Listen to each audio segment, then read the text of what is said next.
What's up, everyone? This is Neon Dream Games, and this week I'm going to talk about sort of my brainstorming process and how I decide on whether or not to pursue a game if I think it's worth making or not.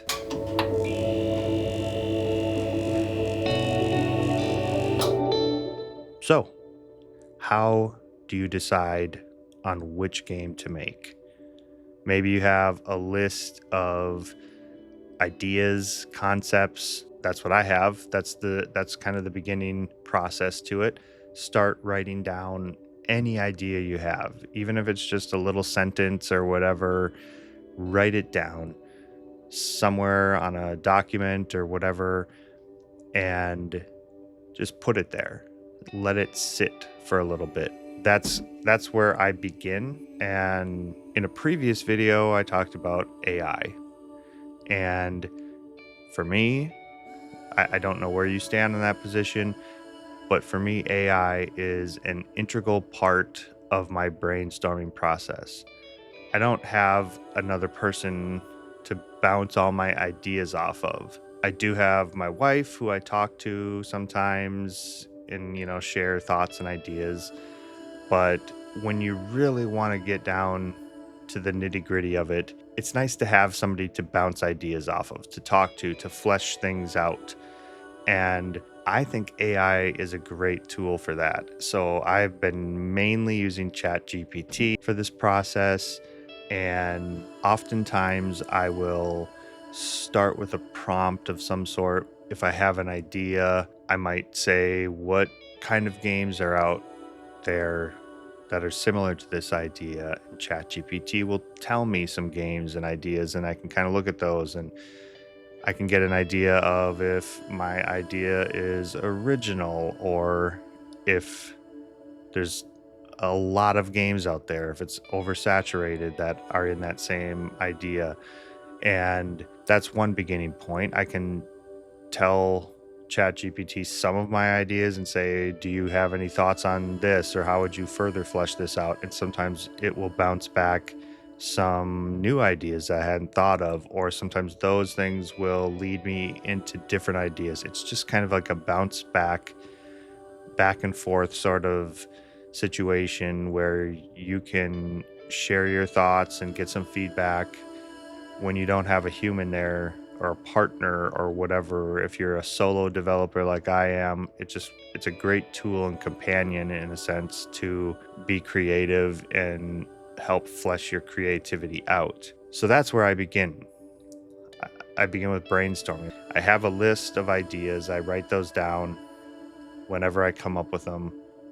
And then at some point, if I'm trying to make a game, I start developing those ideas. And oftentimes what I do with the brainstorming aspect is I kind of start with a game design document. I tell the AI I want to work on a game design document, and it breaks down things within that.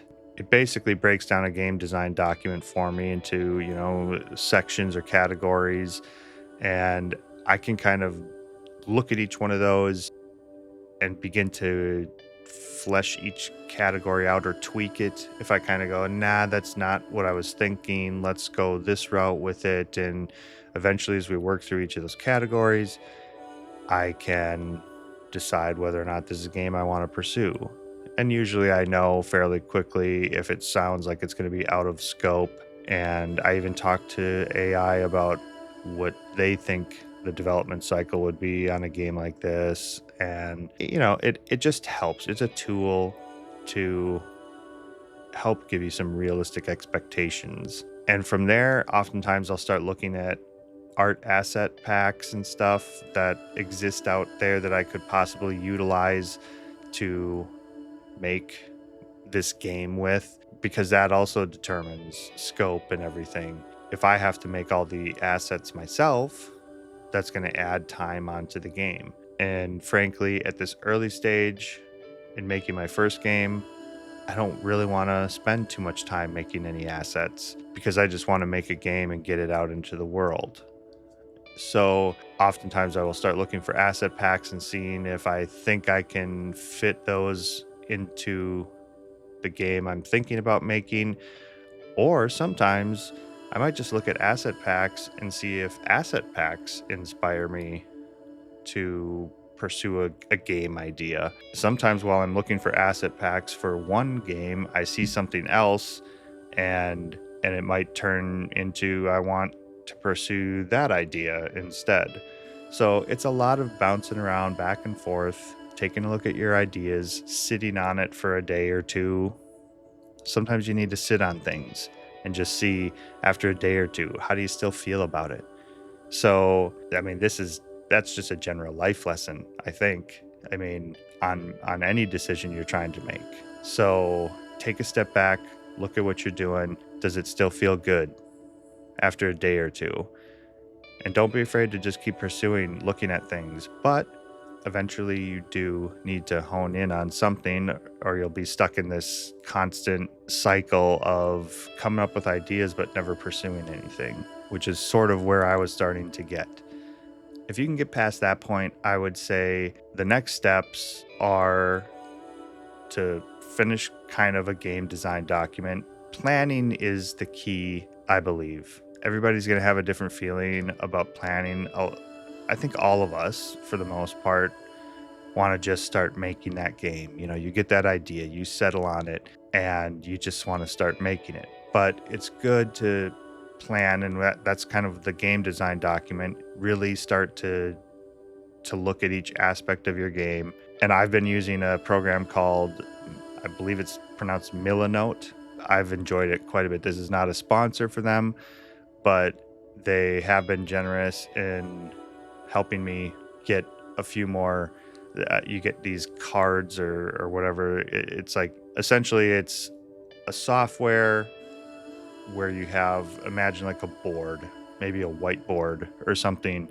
But instead of writing on the whiteboard, you can put little pieces. I'll put some footage here of kind of what it looks like, but you can put some pictures, you can put to-do list if you want, you can create documents, things to help you organize or collect your brainstorming ideas, or even in this case, I create all my game design documents with it as well, because it's just a nice place to see everything together, including like art assets. As I start collecting art assets, I might pull some pictures from the website or wherever, so I can kind of put it all together there and take a look at how I feel the game might look.